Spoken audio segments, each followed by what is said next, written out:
the one thing that I've learned in my last 20 years of career and business transition is a journey, and you have to keep improving yourself to keep moving forward.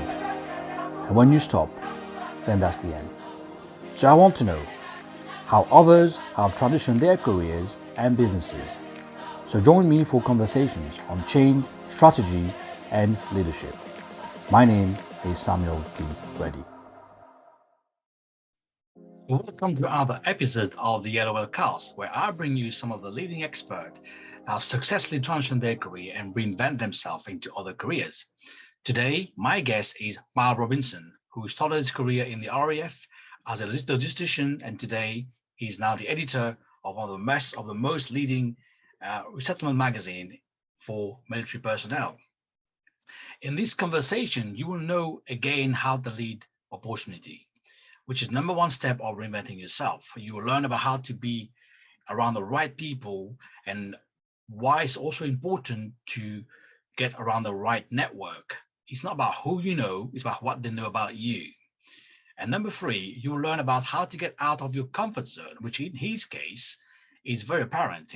Mal is now the chief editor of Pathfinder, a very leading magazine that I have read myself personally, that reaches out to over 20,000 service personnel monthly in the UK, all around the world. So let's dive into this conversation with Mal Robinson and learn from his journey from military to editor. So today I'm delighted to be joined by Mal Robinson. So Mal served in the RAF, and he left, he served for 9 years as a logistician in the air movement trade. And he left around 2011. And Mal, welcome to the show today. Thank you, Samuel. Thank you for having me. So Mal, what a career you have here from military to become an editor today at Pathfinder. So I would like to go back to perhaps the year 2011. What made you leave the RAF to set up into where you are today? Yeah, sure. It was back in 2011. There was a few MOD cuts around at the time, and I was due to renew my contract with the RAF, if you like, sign on again. And there was a bit of a delay in the decision about that. And I had a daughter coming along on the way at the time. And I basically got offered a gig out in Afghanistan as a civilian contractor within logistics. And I kind of took the plunge. And at the time, you could kind of leave the forces within weeks if you had a job lined up because of the MOD cuts. So yeah, it was a matter of weeks that I kind of put my papers in and I left. But at the same time, I also knew I might be getting out. So I kind of set up a media company whilst I was still in the RAF as a bit of a backdrop, shall we say. But yeah, that was the main crux of it, was kind of waiting on decisions from the MOD. And I kind of took it into my own hands and left the forces through that, yeah. So interestingly, you and I serve in the same trade, you and the RAF, yeah. The Army. It's quite normal for people like us who are part of the logistic to go into distribution or logistics, and I did that as well. And you did that in your first career when you went to Kabul to set up working as a private contractor. But then at the same time, you went to set up this publication company. Yeah. Now that's quite something. It's outside your comfort zone. Yeah. Basically, I'd always been interested in media side of things, and it was something I did at A levels. Kind of did media studies, but didn't really progress any further. And then I joined the forces and joined logistics, as you know. And I'd always kind of written articles for magazines whilst I was in the forces, kind of a very limited freelance writer, shall we say. You had a taste of them while you were in the RAF. That's so, yeah. But yeah, I knew a designer, a guy who designed magazines, and we kind of set up a business around football magazines, which was our passion as well. And we formed the company without any kind of idea what to do, kind of a stab in the dark, should we say. and kind of muddled our way through. And at the same time, I got the gig in Afghanistan as well. So it was kind of all go at once. So yeah, it was exciting time, should we say. Obviously, after securing investment, you were able to launch this business. But then later on, you joined another group of companies. And that was the Media 73. Yeah, that's right. Yeah. So, So it was kind of a strange story because I had the magazine set up already. Then I went to Afghanistan and I met a guy from my trade who used to work with a guy called Oswald, who's sadly no longer with us. And he was also a fan of the same football team, and he knew of the magazine. And he kind of got his boss involved in the company, and we acquired an investor on board, and we kind of launched the company from there. So it was kind of going to Afghanistan kind of propelled my media career, can you say, by chance. So being, I suppose what you're trying to say here is being around the right people is very important. Yeah, I'm a big believer. Yeah, you can have all the skills and the CV quals up to date. It's about also taking the opportunity and being in the right place at the right time, but also kind of helping yourself and putting yourself in the right place at the right time. I know a lot of it is luck and fate, but if you are looking for opportunities, sometimes they do come along if you are looking a lot harder than if you weren't, shall we say. You're very right, Mal. And one of the first step of Leavers Leaders is the first chapter is called Leading Opportunity. Yeah. If you don't know how to lead that, then you will miss out. They will come knocking at your door all the time, and you just couldn't let it go. So also fascinating, Mal, that you were probably the first military personnel to really end up writing for 3 magazines.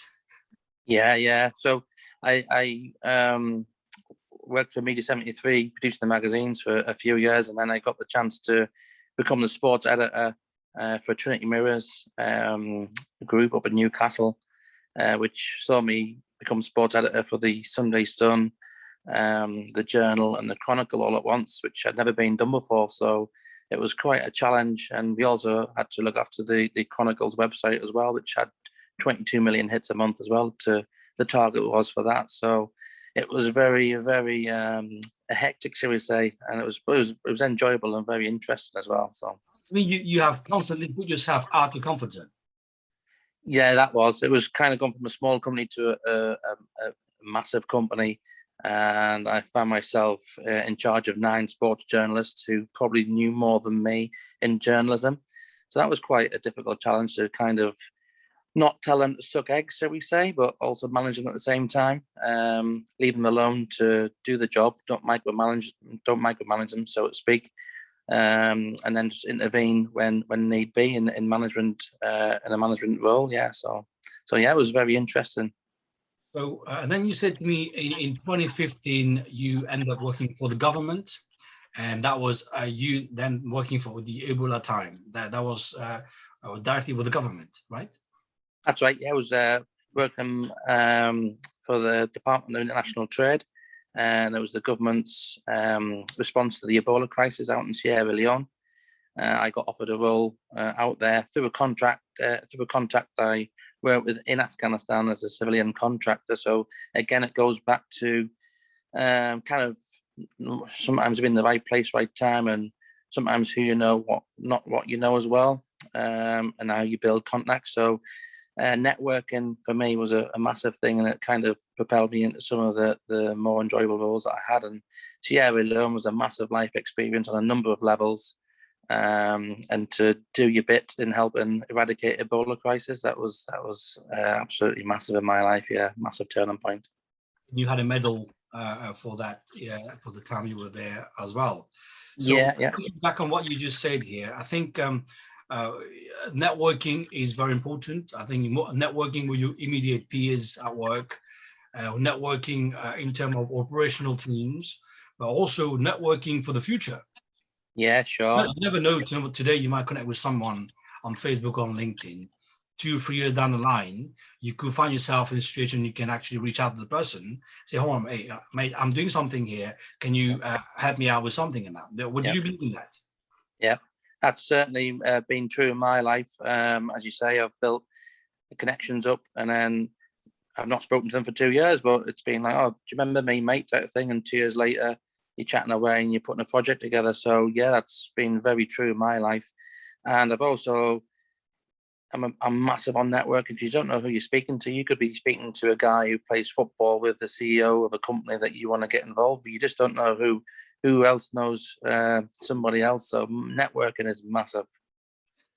So Mal, today you are the editor of Pathfinder magazines, and I have personally experienced Pathfinder back in the days. I remember around 2004, I started to subscribe to Pathfinder. It came to my door with the married quarters every month, and I was reading them every time because I knew at some point I will be leaving. But not just that, because the articles were very relevant to resettlement. And I remember very funnily is the guy, when I left the pad, the guy who took over the house, one day I met him on the street. He said to me, "Hey, I've got all your magazines from Pathfinders." I said, "Well, you better start reading them now." Yeah, you need them. Certainly helped me in my life. So tell us more about Pathfinder. Yeah, sure. So Pathfinder's been going just over 30 years now. So it's been around since 1991. It's a monthly magazine discussing pretty much anything and everything to do with resettlement, from obviously career advice, and we delve into different careers every issue. But we also look at things like mental health, how things, when you leave the forces, how things affect you type of thing. We've also got forces pension advice, sorry, which is everybody's interested in the pension, aren't they? So that's always popular. So yeah, and there's also things in there for spouses and that. Now we're trying to develop it more, and also develop it more for veterans as well, because we found people are labelled as veterans, but they could be in the late 20s, early 30s, and they've left the forces, found that first job, but they're not fully resettled yet.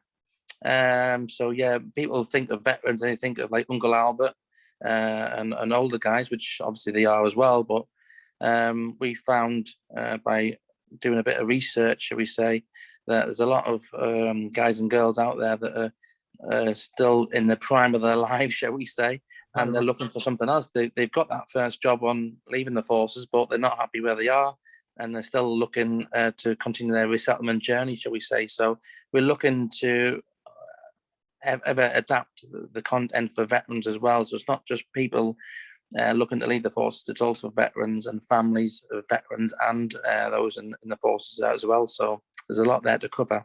There's something I always say is transition is a journey, and we can look at your career today.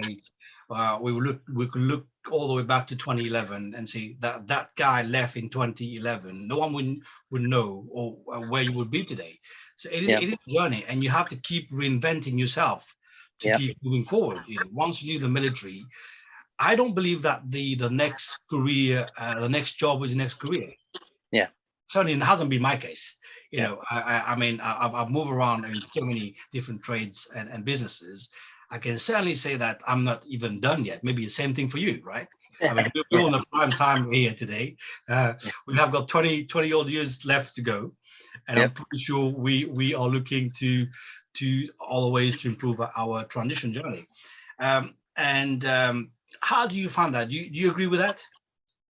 Yeah, sure.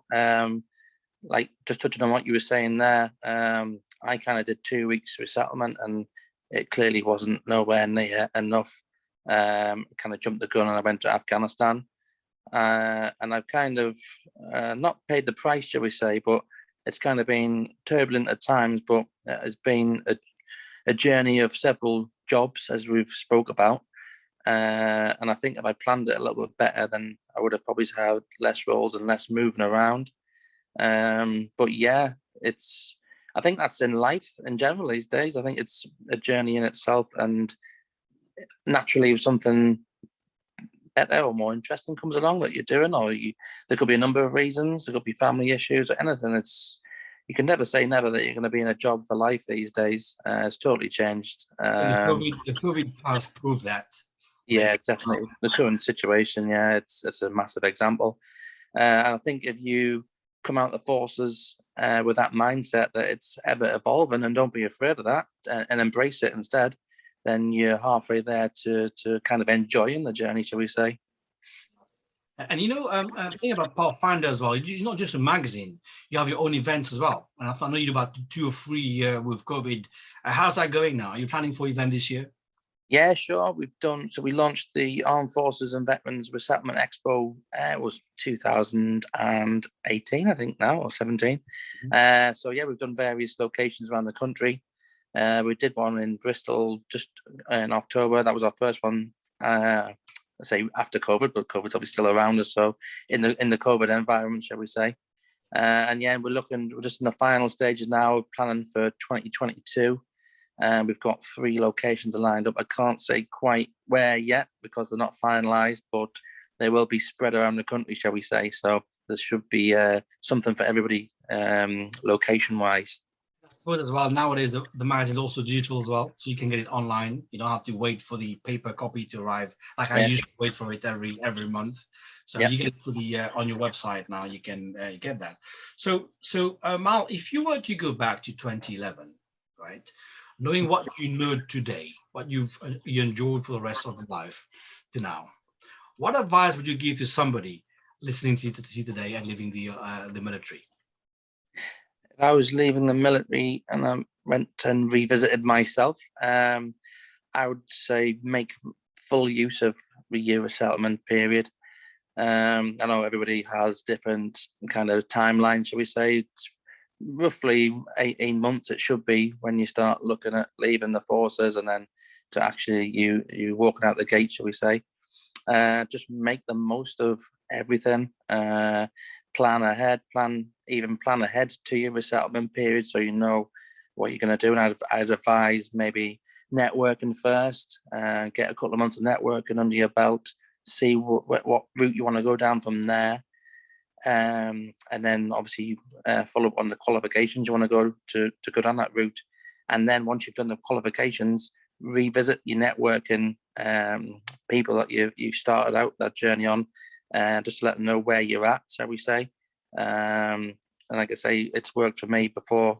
18 months, 2 years down the line, I've revisited connections and something's come up. It's like, oh, you remember me, mate, type of thing. So yeah, make the most of every little second. It'll go in a blink of an eye, the resettlement phase, and just take. There's not too much advice you could get, but then don't overthink things either. Don't be scared to take the plunge. So yeah, there's probably 1,000 things I could say, but making the most of your time and plan it properly is probably the most important. Probably also say, make sure you read the Pathfinder. Of course, I've subscribed to Pathfinder, and you'll be halfway there to a good city street experience, so we say. Great. So Mal, thank you for your time today. It was great to hear from you from mover to mover. To hear about our journey experience. I was not really familiar with editors until 4 years ago when I became an author. Now I'm seeing editor all the time, and I know how important the role is in really getting a book or magazine out there. Thanks, Mal, for your time. No worries, Samuel. Thank you.